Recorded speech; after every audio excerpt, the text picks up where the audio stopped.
ज्योतिराव फुले से प्रार्थना करता हूँ कि वे पाठशाला का उद्घाटन करें।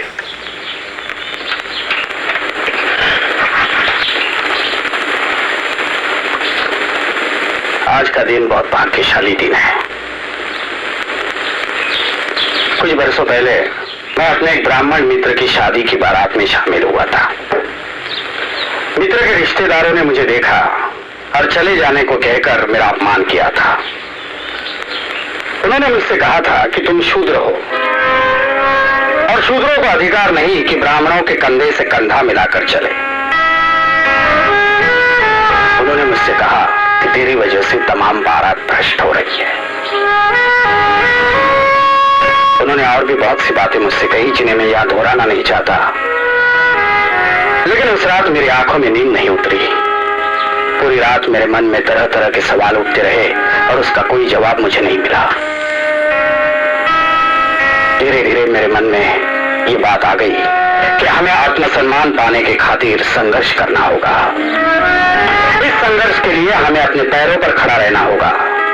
हमें हथियार उठाना पड़ेगा, लेकिन लाठी नहीं, तलवार नहीं, तोप तमचा नहीं, बल्कि ज्ञान, विचार और सही शब्द। और ज्ञान, विचार और शब्द शिक्षा के बल पर ही मिल सकते हैं। क्या भट्ट पुरोहित हमें शिक्षा देंगे?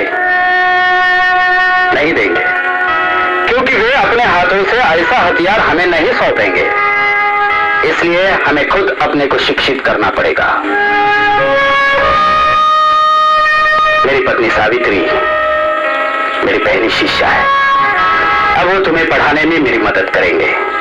हम इस तरह ज्ञान फैलाएंगे, क्योंकि ज्ञान ही वो दौलत है जिसे आपस में बांटना बहुत जरूरी है। यह हमारी पहली पाठशाला है जो छोटी जाति की लड़कियों के लिए खोली गई है। यहाँ लड़कों का हम स्वागत करेंगे, लेकिन हमारा विश्वास है कि लड़कियां ही आगे चलकर हमारी भावी पीढ़ी को आकार देगी। विरोध तो इस काम का होगा ही, लेकिन हमें साहस के साथ काम को आगे बढ़ाना है, क्योंकि हम सही रास्ते पर चल रहे हैं।